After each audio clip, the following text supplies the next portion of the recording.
Yeah. Yeah. Okay, okay. Yeah, can you hear me? Yeah, hello, I'm Korea Customer Counselor Harry Guan, and I'm nice to meet you all. And I'm interested in K in entrepreneurship forum, and I'm very honored to participate this morning forum. And nice to meet you all. Thank you.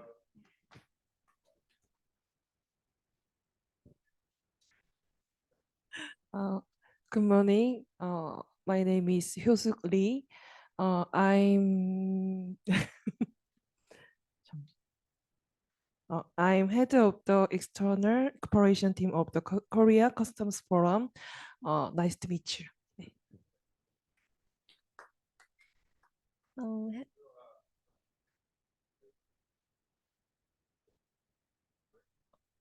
Really?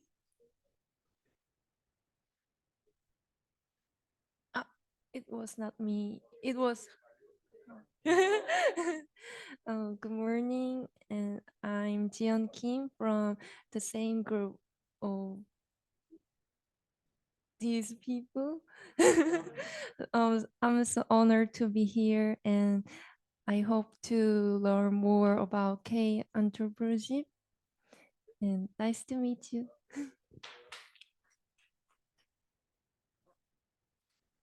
Good morning. My name is Joon Kim. I'm so nice to meet you.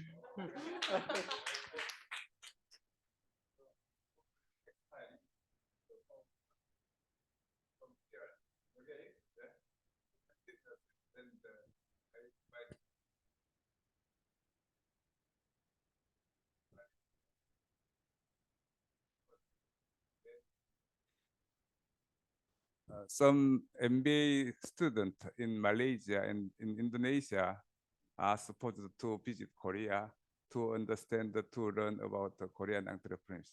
So when they visited here, we need you. Yeah. So yeah. So young generation can collaborate. So today is not the common day. You are going to your life is going to be changed for global collaboration. Okay. 한마디 하실래요? Okay.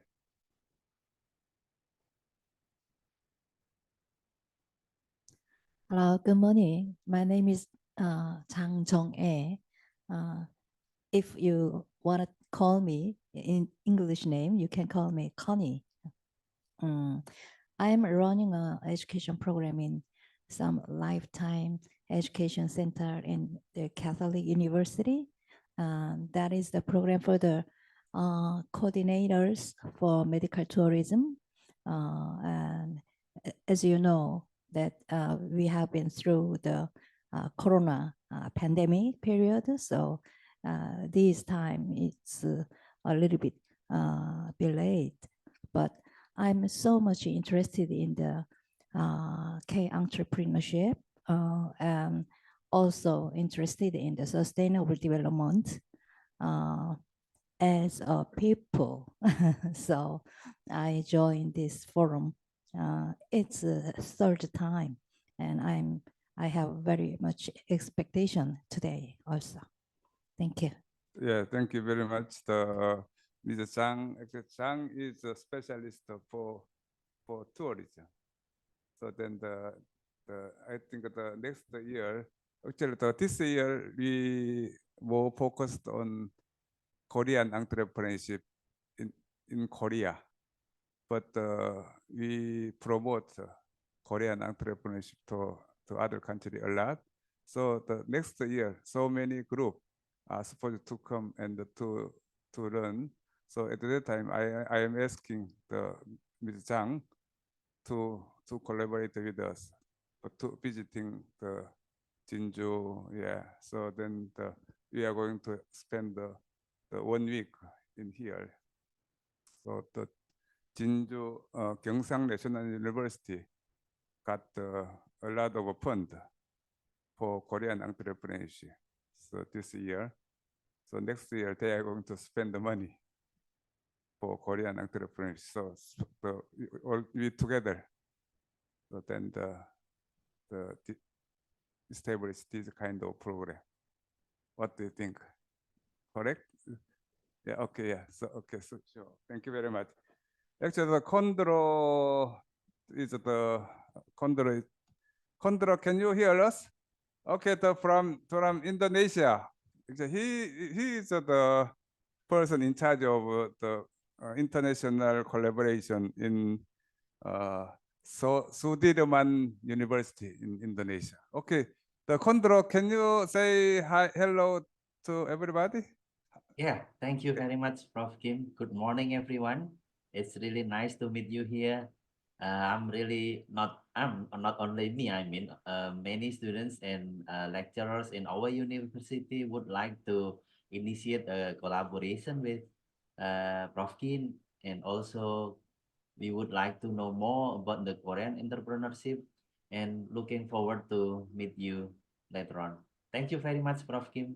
Okay, thank you very much. The next time you come here in person, I hope so. Thank you. and bring the more Indonesian students to Korea to learn, to collaborate. Thank you very much.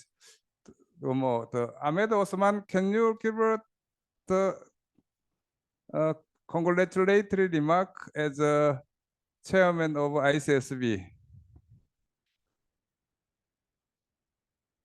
Okay, Osman. Okay.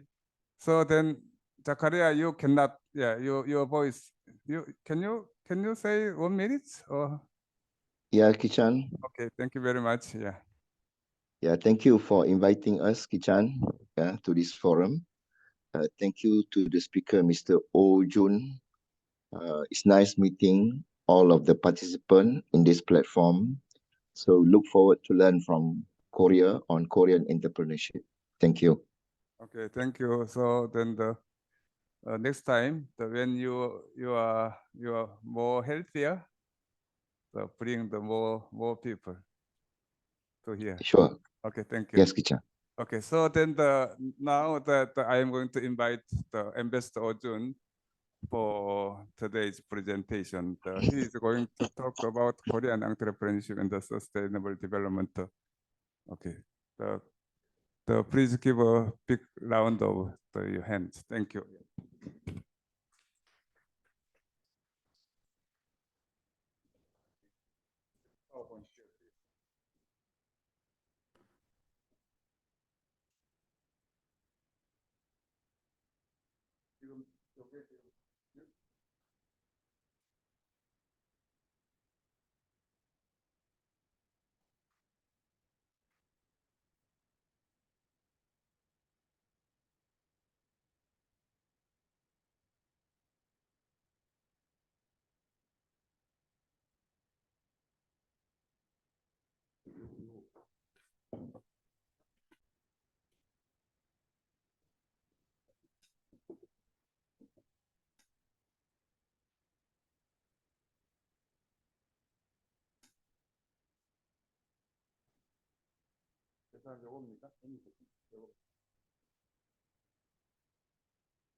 Morning, everyone.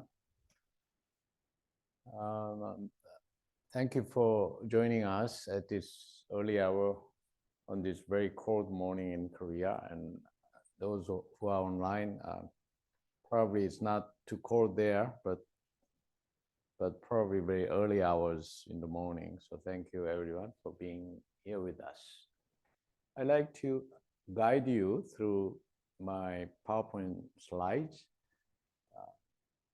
for a while so that you can think about, along with me, you can think about Korean entrepreneurship and sustainable development. Actually, I will talk more about sustainable development because I like all of you to think about entrepreneurship in the context of sustainable development.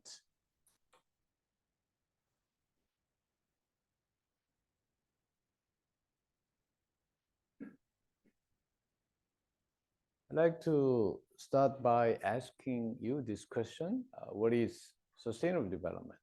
Actually, if you want to answer this question, you might as well think about what is development from the beginning. The Sustainable Development Goals were adopted by the United Nations General Assembly, the leaders of the world, in September 2015, which was 8 years ago. And as you know, there are 17 goals altogether. And I served as president of UN ECOSOC, Economic and Social Council, when the SDGs were adopted. And this is a part of my inauguration speech as a president of UN ECOSOC. I spoke much longer, but I tried to give you the first part, a few minutes in the beginning, because it has to do with our discussion this morning. Let me start by sharing with you the story of two towns we can easily locate somewhere in the world today. In town A, people get up in the morning and think about how they will get enough food to feed their family. If they have a job, they are worried about keeping it. If they don't, there's not much chance of getting a new one. They still send their children to school, even if it burdens the family, because they want their children to have a better life than theirs. When someone is sick in the family, they try to look for any doctors they know, because if they just walk into a hospital, they might have to wait indefinitely to see one, or because they simply cannot afford the doctor, as there is no such thing as health insurance. In town B, people get up in the morning and think about whether they should buy a home or invest in the stock market, as the prices of both are going up fast. They're worried about eating too much meat and fat, which cause all kinds of adult diseases. When it comes to education, they want to give their children the best education they can afford, either at home or abroad. When someone is sick, they try to find out where the best doctor is, even if it costs beyond what health insurance covers. I can give you such realistic descriptions of the two towns as I have lived in both. In fact, my life so far has been divided roughly in half between these two towns. I did not move, but the town transformed itself from A to B. The transition from town A to town B is what is commonly called development. Unfortunately, there are still many countries in the world that have yet to experience this transition. But what happened to my country can happen to any other country. I cannot say that people in town B are necessarily happier than those in town A. For that matter, we might never understand how we can be happy. Still, the existential imperative we learned from our poverty tells us that it is more difficult to be happy with an empty stomach. It is not easy to be thankful to society when our children are sick and there's not much we can do about it. That is probably why we all pursue development, despite our differences.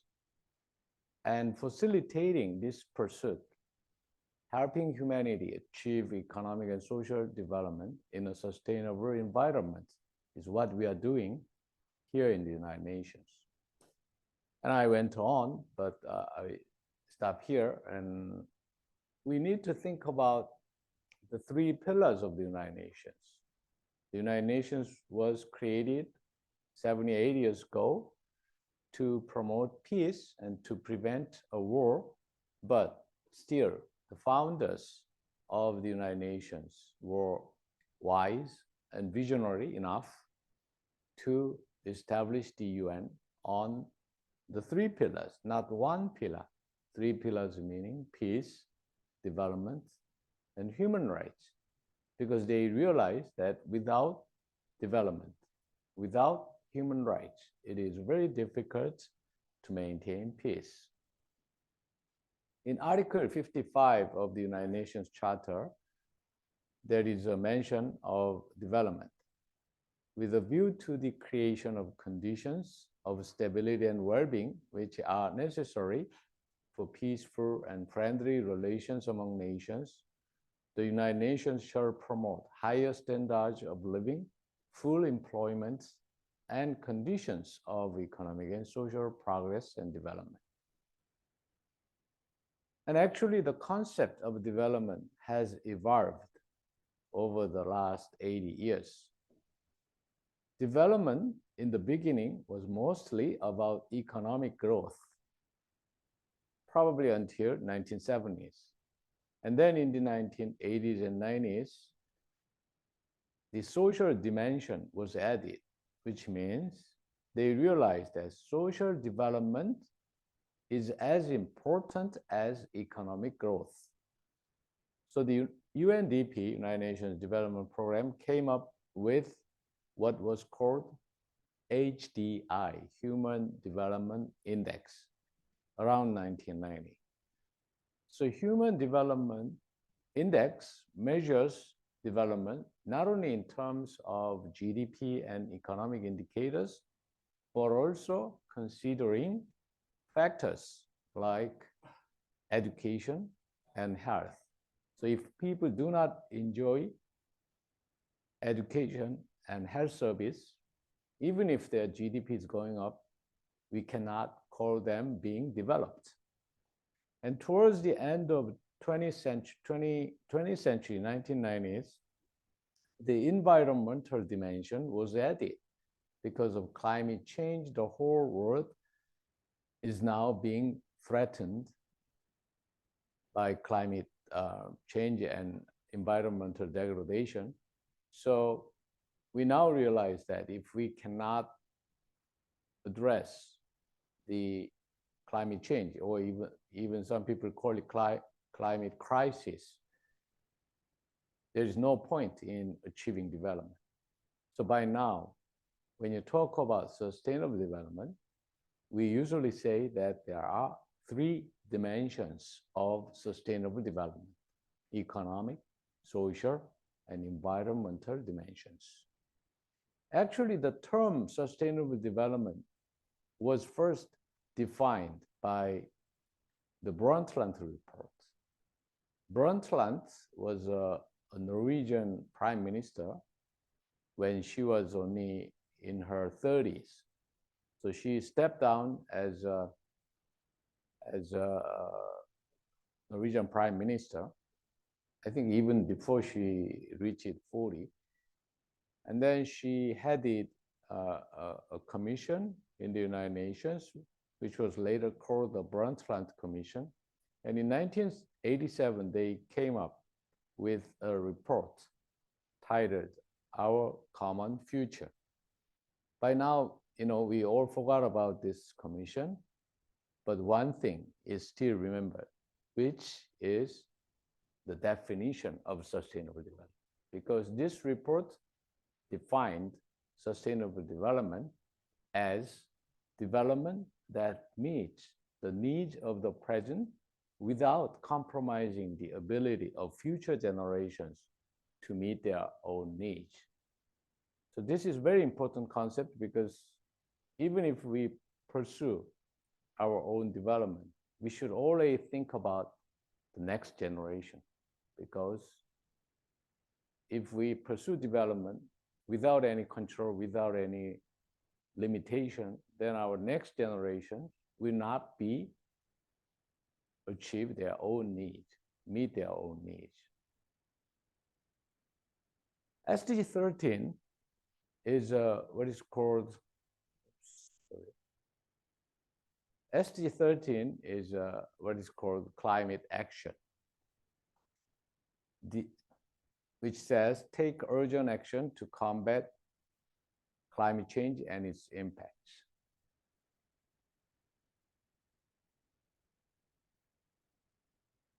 To address climate change, to address climate crisis, we need the strengthening of global governance. With the mounting global challenges, one of them is climate change, and the imperative of sustainable development, the world needs stronger and more effective global governance. But what we see in reality, is a rise of nationalism rather than global cooperation. So when we need more and more global cooperation, what we actually see is more and more conflicts, more and more wars, more and more nationalism, more and more self-interest. So that's a dilemma people in today's world find ourselves in.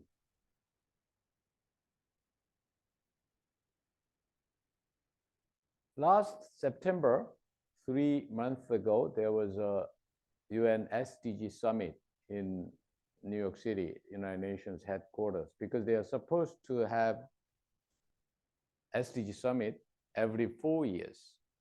So after the SDGs were adopted in 2015, there was the first SDG summit in 2019, and this year there was the second SDG summit.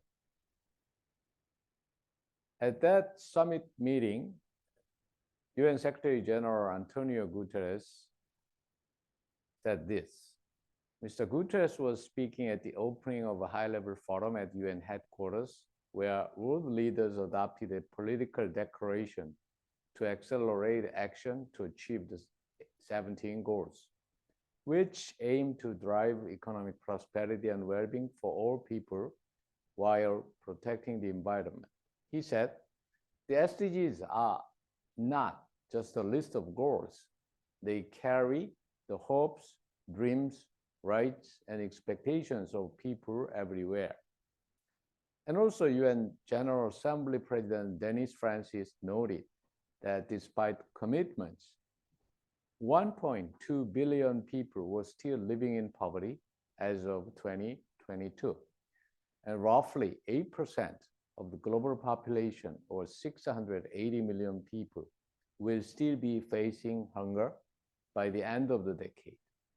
The international community cannot accept these numbers. He said, with concerted, ambitious action, it is still possible that by 2030, we could lift 124 million additional people out of poverty and ensure that some 113 million fewer people are malnourished. What is the role of entrepreneurship then for sustainable development? Entrepreneurship is defined by the Oxford Dictionary as the activity of making money by starting or running business, especially when this involves taking financial risks. Entrepreneurship, the concept of entrepreneurship started in the West first, in Europe first, where they studied market and the Industrial Revolution. 250 years ago, there was this Industrial Revolution, and people started to use machines. The people used machine in production, and mass production was possible. And because they started to produce machines like engines, steam engines, they were able to use developed transportation machines like train or automobiles or steamboats or even airplane. So that enabled us to achieve globalization, a globalized world that we have today.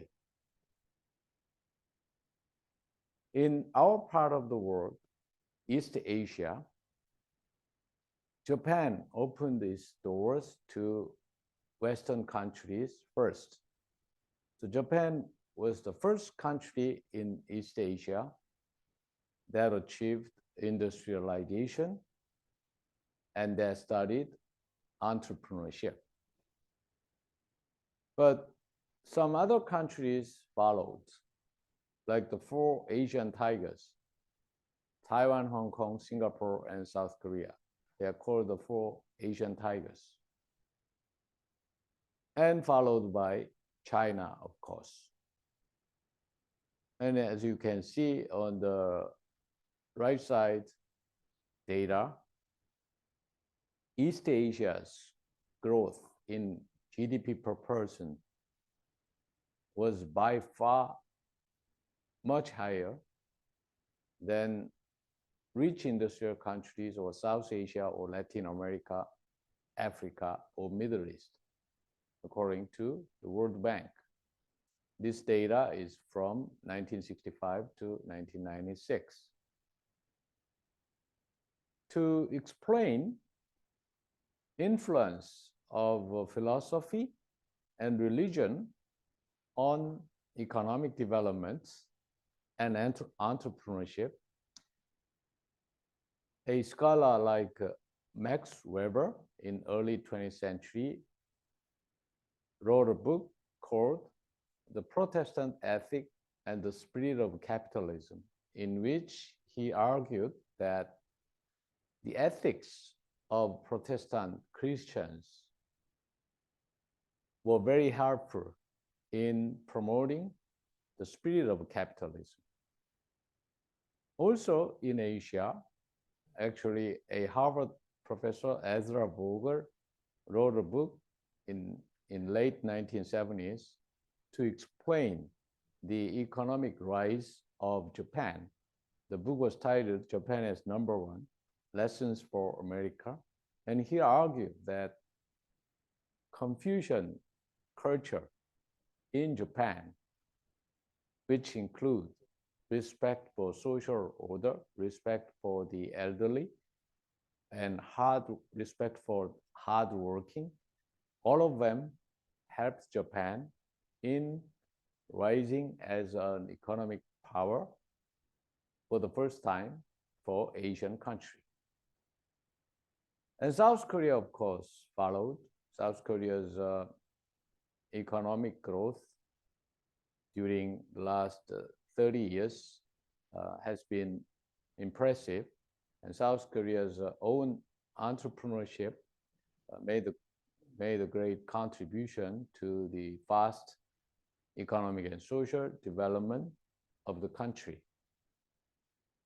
And last July, we had a meeting, both myself and Professor Ki-chan Kim and Professor Ayman Tarabashi, all of us got together in Jinju City, which is in the south of Korea, to discuss the influence of Confucianism on Korean entrepreneurship.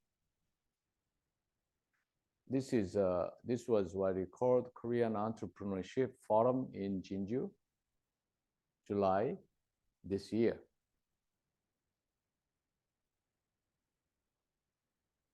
And we focused on Jinju. We are still focusing on Jinju, not least because there was a very prominent Confucian scholar named Joon in the 16th century. And his teachings, very pragmatic teachings, and his core values contributed to the founders of Samsung, LG, GS, and Hyosung, because all the founders of these big conglomerates in Korea, they spent their formative years in Jinju together. They went to primary school together in Jinju. And we think it's not coincidence because, as I explained to you, Jinju has this long-standing tradition of Confucianism and also a long-standing tradition of core values and entrepreneurial spirit. Joshik's core values, at least there are 4 core values. Kyungwi, which might be interpreted as human-centered, Ugugamin, which is a spirit of concern for the country and compassion for the people, Sangso, which represents activities that the establishments need to improve, Injeyangsong, which means talent development or human resources development. All of them have been important in nurturing Korean entrepreneurship in Jinju. But particularly, I think the first and second core values, which means being human-centered and having concern for the country and society, these 2 core values have been critically important, in my opinion, for the concept of sustainable development as well. So nowadays, concept of sustainable development is applied to businesses, entrepreneurs, in the form of ESG, environmental, social, and governance. We used to call it CSR, corporate social responsibility. But the concept of ESG has by now replaced CSR. So these core values should be applied to entrepreneurship today, as ESG is now an important element of all businesses in Korea and in the world. This is an example of Europe. In Europe, there is CSR Europe. CSR is an old name of ESG. CSR Europe's 2030 strategy. And it presents 5 key directions for the sustainability agenda. You can read it. And I like to show you, even the fashion industry has a charter for climate action. You know, when you think about fashion industry, we think they are not very much concerned about sustainable development, but we are wrong. You know, fashion industry is also very concerned about climate change, and they want to do their part for sustainable development. So in 2018, under the auspices of UN climate change, a set of fashion stakeholders identified ways for the textile, clothing, and manufacturing industry to move towards a holistic commitment to climate action. With it, they launched the Fashion Industry Charter for Climate Action at the 24th Conference of Parties, COP24, in Katowice, Poland. Central to the Fashion Charter is the vision to achieve net zero greenhouse gas emissions in the sector by no later than 2050. This is a fashion industry video. I don't know if we can play a video here. Probably not. 여기서 비디오 틀 수 없어요?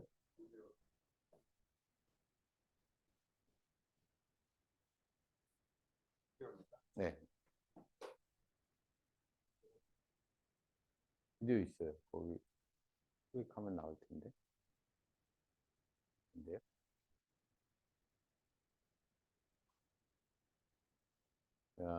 I think something's wrong.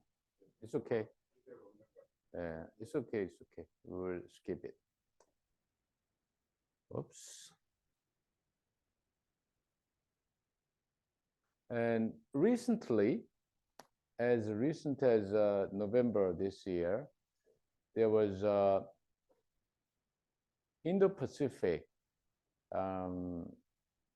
IPEF, Indo-Pacific Economic Forum, and they agreed on clean energy and anti-graft pillars of their cooperation. So U.S. Commerce Secretary Raimondo said the clean energy agreement will create avenues for more private investment into IPEF member countries to accelerate their transition to low carbon energy sources. A separate group of private sector firms and non-profit groups will focus on mobilizing climate investments in IPEF countries. Countries participating in IPEF in the Pacific Economic Forum are Australia, Brunei, Fiji, India, Indonesia, Japan, South Korea, Malaysia, New Zealand, the Philippines, Singapore, Thailand, Vietnam, and the United States. It's very similar to APEC, but it has India in it, while APEC does not have India.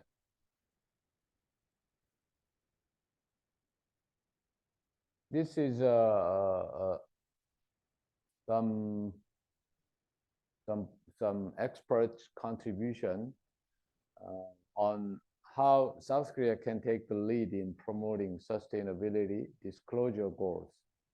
IPEF member states have been consistently looking at the possibility of harmonizing ESG disclosure standards. South Korea is uniquely positioned to lead IPEF in charting the course for this ESG disclosure agenda. With its military power status and globally recognized private sector entities, South Korea finds itself in an advantageous position to spearhead IPEF's sustainability disclosure efforts.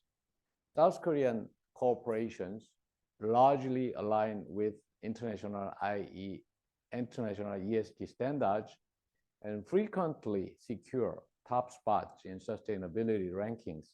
They are also influential within the ASEAN market, and so on. If you are not too familiar with international ESG standards, there are already several ESG standards, meaning companies, entrepreneurs need to be tested on how much sustainability efforts they are making. So there are criteria to measure how businesses are meeting ESG standards. As you can see, there are already several ESG standards. So they come up with different ways of measuring businesses' sustainability rankings. So probably by now, or most big companies know that, in Korea also, most big companies know, and they have ESG committee in their own companies, and they try to measure their sustainability disclosure standards continuously by using these standard mechanisms. Okay, that's it for me. Thank you very much.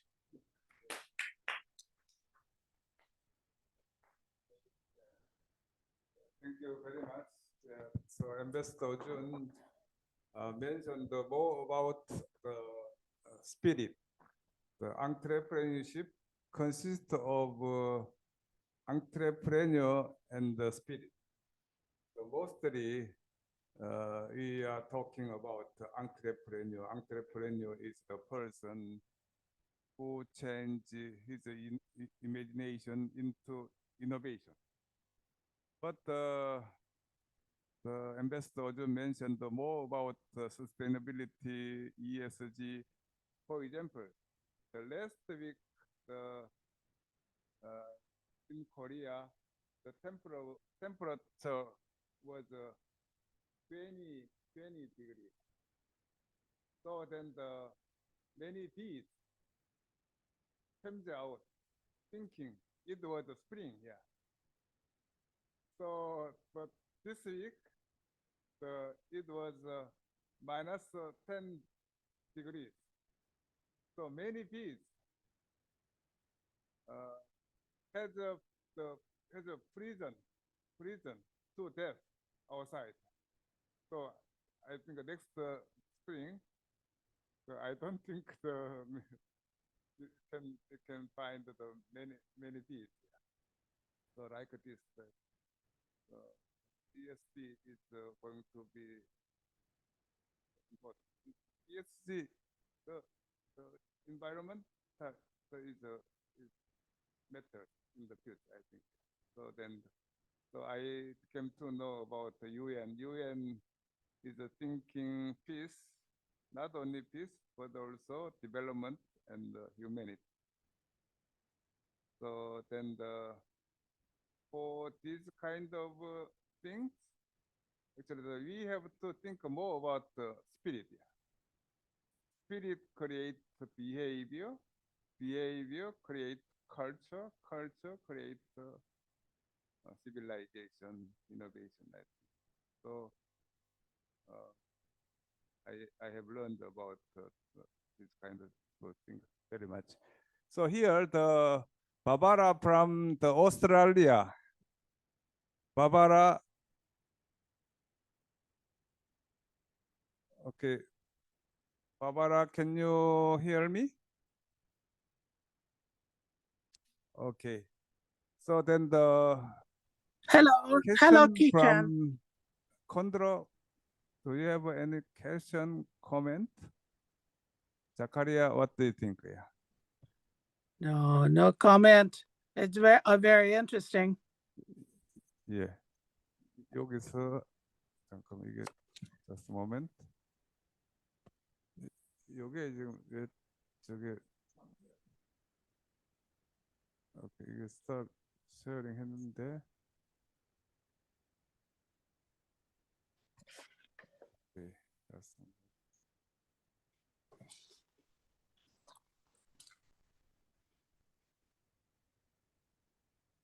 오케이 야 맞아. 역시 전문가구만. 네. 오케이, 땡큐. 야, 역시 전문가구만. 다시 이게. 땡큐 없어져야 되는데 이게 답에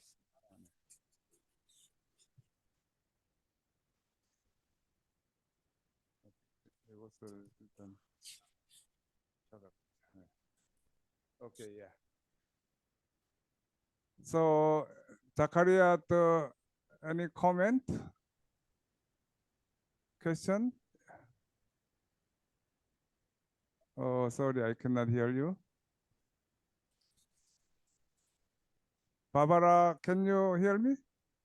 Yes, I can hear you, Kichan. Okay, Barbara, go ahead. Then you can hear you. Please. No, I have no comment. It's just very interesting, particularly the ESG definition. environment, social, and governance. I think certainly this is true in Western Australia. People are starting to pay more attention to the governance part in order to be sustainable. Okay, thank you. Barbara, then can you introduce yourself to us? Yes, I have kept my video off because I am on a rural farm and I need to save bandwidth, so I have to turn the video off. But I'm the vice president for CIANS with practitioners and small business. And so we are looking at how we can help small business, micro business, improve their situation with these kind of ideas. Okay, thank you very much, Barbara. Okay, then the next, Zakaria. Okay, then try again, yeah, to speak. Yeah. Yeah, Kishan, can you hear me? Very good. Yeah. Okay. Yeah. Go ahead. Yeah. First, thank you very much, Honorable Ambassador Mr. Oh Joon, for a very interesting presentation. We in Malaysia, of course, we promote entrepreneurship and the development of SMEs. But now, because of the importance of the environment, the government of Malaysia have also encouraged all the companies to embrace ESG. And the parts of the requirement of the ESG, they must make sure that all our supply chains also embrace ESG. So my company, we are operating in oil and gas support business. We are importing a lot of materials and equipment from Korea. So I just want to know to what extent the Korean companies and manufacturers are embracing ESG as of now.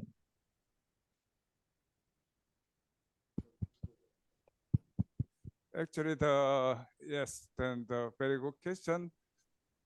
So then the Korea Chamber of Commerce is establishing new Korean entrepreneurship in the name of ERT, Entrepreneurship Round the Table.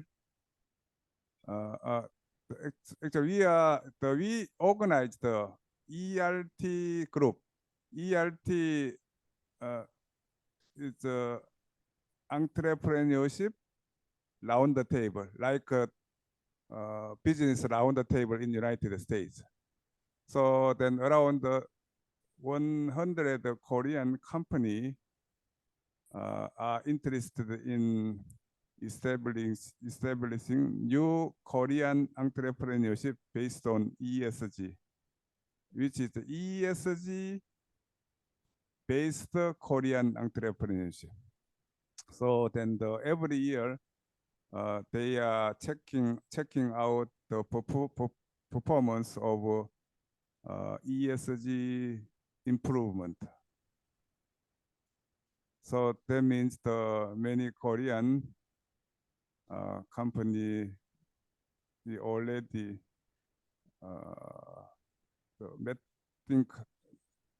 think about ESG. So then maybe in few years, without thinking the ESG, any company cannot trade with the company in other country, I think. So then, Zakaria, thank you very much for your very interesting question. Actually, if you come to Korea, hopefully I can introduce more in detail to you. Okay, thank you. Thank you, Kijan.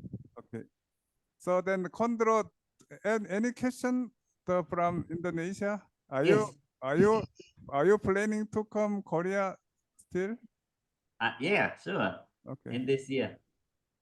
Prof. Kim, thank you very much for this opportunity, and thank you very much, really interesting presentation. Yes, we know that most of big companies already have a very good concern regarding sustainability. But what is your opinion regarding the micro enterprises? Because they are struggling to survive.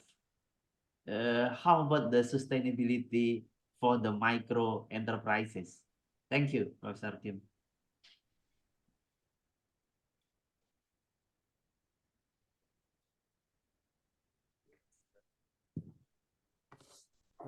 Thank you very much.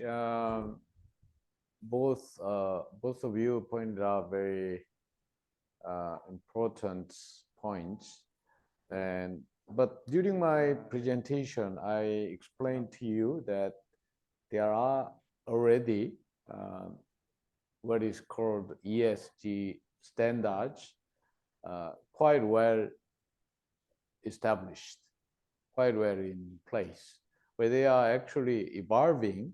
But if you check out all these ESG standards, you will realize that when they studied in Europe. So Europeans first came up with what is called ESG standards, and also rankings.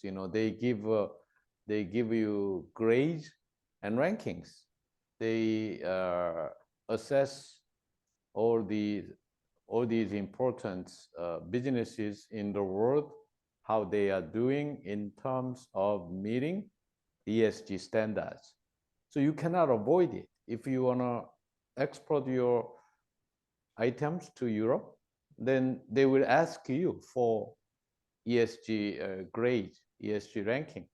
So you cannot just say that, oh, we don't have ESG grade, then you cannot export to Europe. So it works like that. And not only in Europe, because even though Europeans studied that, many other countries also try to come up with their own ESG standards, because if they don't come up with the ESG standard, then they will have to meet European standards. They don't like it. They will continue to meet European standards. So a lot of other countries, other regions also are coming out with their own ESG standard and measuring mechanism. So this means that no businesses in the world, from now on, will be able to operate internationally without meeting ESG standards. So the companies that are looking into the future, companies that are aiming to grow in international market, they have to be very conscious of ESG standards all over the world. So otherwise, if they are lagging behind, if they are trying to delay their ESG standard application, then it's their own disadvantage. They lose money, they lose opportunities.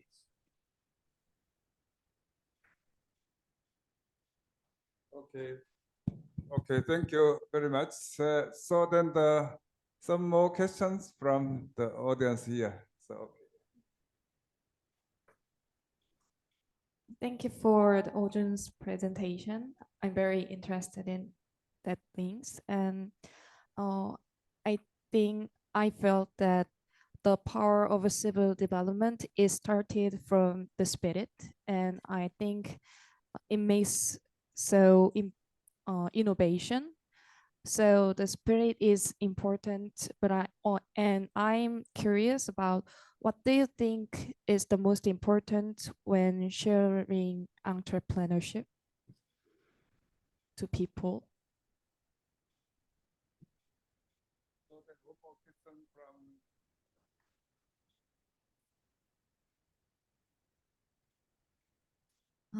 Thank you very much for the very interesting lecture this morning, Ambassador O.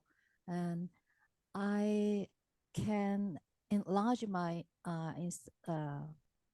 statement from the K entrepreneurship toward the energy and environmental social governance. Actually, I understand that in many fields, the interesting toward the environment is increasingly increasing these days, and young generations are interested in building a passive house even, which is a zero energy consuming house. And as a very big conglomerate companies, some companies like Microsoft, Bill Gates, has a cooperation with a Canadian company, and Bill Gates actually built a factory in Canada. I understand that, which collects the carbon from the air and make into oxygen and other subsidiary materials. And by the way, I am not an expert in environmental area, but what can you suggest as a people, ordinary people can adapt to the environmental development? I'm curious. I'm very curious about. Thank you. As for the first question, when it comes to, I think especially young people who wants to learn more about entrepreneurship and who wants to become future entrepreneurs, what is important? Well, in my opinion, I gave you earlier the Oxford Dictionary's definition of entrepreneurship, and it was saying that entrepreneurship is activities of starting or running business, especially when it involves financial risks. So when you want to become an entrepreneur, there is always risk. Nothing is guaranteed. So that's why you need a spirit of challenge, challenging new things, and spirit of quest. And what is most important here, in my opinion, is the business's role in society. So business's primary purpose is to make money. You need to make money. You are not running business to spend money. You run business to make money. But making money is not enough. You always need to consider the business's role in society. Why? What am I doing by running a business and by making money? What is my role in society? So that's what distinguishes an entrepreneur from gambler. Gambler also makes money, but gambler doesn't care what he or she is doing for society. The whole purpose is just to make money. But entrepreneur is not a gambler. There is always consideration of business's social role and social responsibility. As for the second question regarding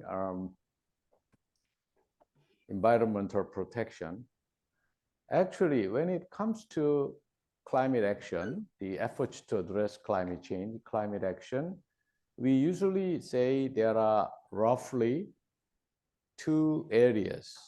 One is mitigation, and the other is called adaptation.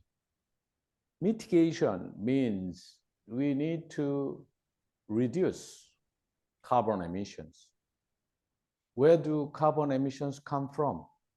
Carbon emissions come from mostly the use of fossil fuel.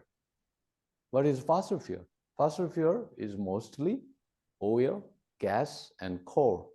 So mitigation is mostly about using less fossil fuel, less oil, gas, and coal. But that's very expensive because coal is the cheapest source of energy. So still, a lot of countries use a lot of coal. Especially China uses a lot of coal. Their electricity, their power plants are mostly coal burning. So if they convert their coal burning power plants into renewable energy power, they can do that, but that's a lot of money. So that's why they are very reluctant. You know, they want to take more time. And in our world, actually, when it comes to climate action, when it comes to carbon emission reduction, basically, we are talking about 20 countries in the world. Even though there are 193 UN member states, in reality, we are only talking about 20 countries because these 20 countries' carbon emissions account for more than 80% of all carbon in the world. And we are talking about reducing these carbon emissions not for the next 100 years. We are talking about next 10 years. You know, 2030 is only 7 years away. So the question is whether these 20 countries will be able to reduce their carbon emissions for the next 10 years. If they can do that, we make it. If they cannot do that, then it might be too late. So we are not talking about long, distant future. We are talking about next 10 years. We are not talking about all the countries in the world. We are only talking about 20 countries in the world. China and United States, these two countries account for almost half of all the carbon emissions in the world. So we are only talking about few countries. We are only talking about next few years. So when it comes to the question, in that case, what can ordinary people do? Actually, unfortunately, South Korea is one of these 20 countries, not only 20, but actually one of 10 countries that, that have a lot of carbon emissions. So our carbon emissions is as not large as the US or China, but still we are about number 10 or number 11 in terms of carbon emissions. So whether we cut down on carbon emissions during the next 10 years is very important. It matters a lot for all humanity about whether they will be able to stop temperature rise in the next 10 years. So in Korea, I'm not going to talk about other countries, but in Korea, we made good target 2 years ago. In 2015, when the Paris Agreement came out, we made our original commitment, which was not good. Which was not good because the target we gave in 2015 was not ambitious enough. So it was a little sloppy target. But 2 years ago, we renewed our target, renewed our commitment. So our new commitment is to reduce carbon emissions by 40% on the basis of a 2018 level. You know, when it comes to carbon reduction, the base is very important. If you say we will cut down from this year, then that's not ambitious enough. Actually, European commitment is that they will cut down carbon emission on the basis of 1990 level. When was 1990? 1990 is 30 years ago. So Europeans are saying that they will cut down carbon emissions dramatically from not current level, but from 1990 level, the level 30 years ago. So that's why the Europeans have the most ambitious commitment. South Korea's commitment we made 2 years ago is much better than original one. And our new commitment is we will cut down 40% from 2018 level.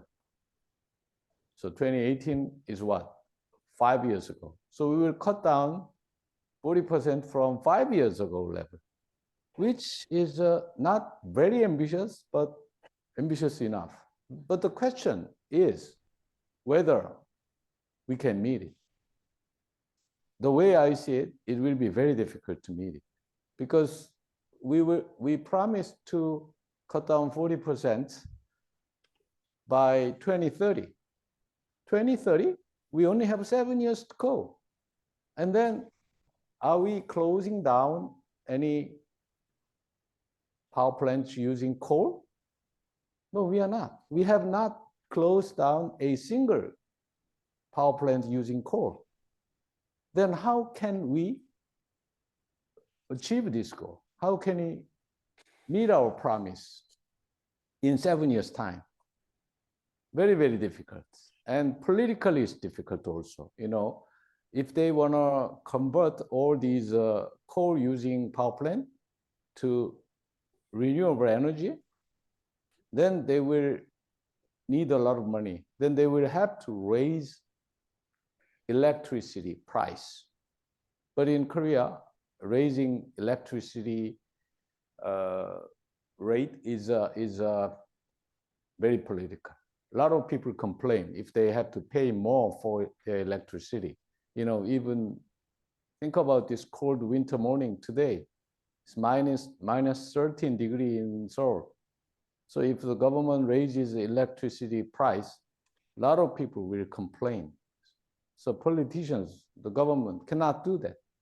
If you cannot raise electricity price, where do you get the money to convert coal power plants into renewable energy? Don't have money, don't have political will.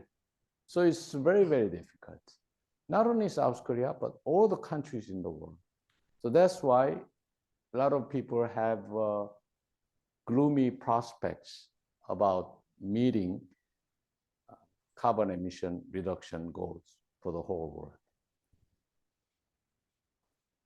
Okay, thank you very much. Then to summarize, climate matter. Climate is a matter.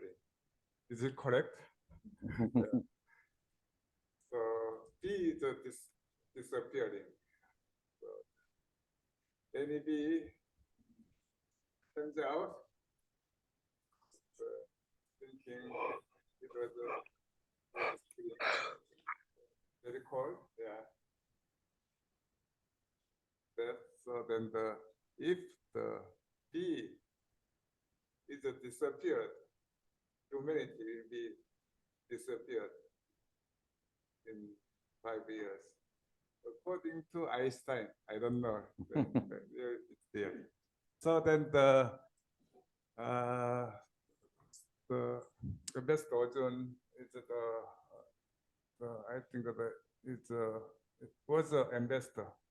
Now the ambassador ozone is think about the future of space, Earth. So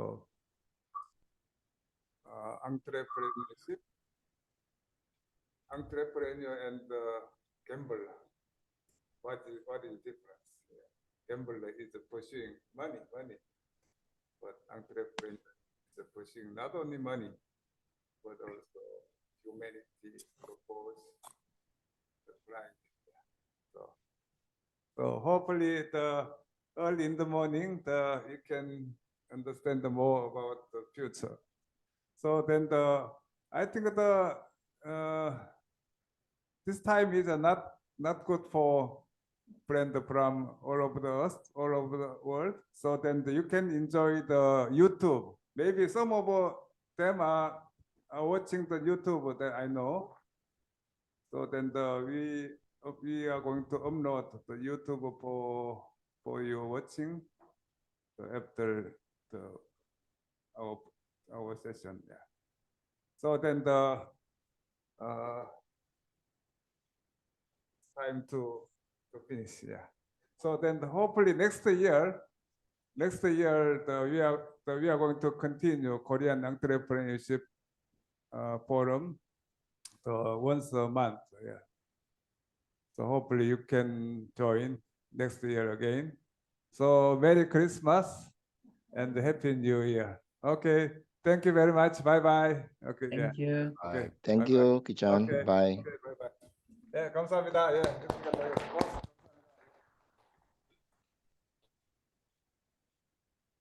아유, 고맙습니다. 네. 네.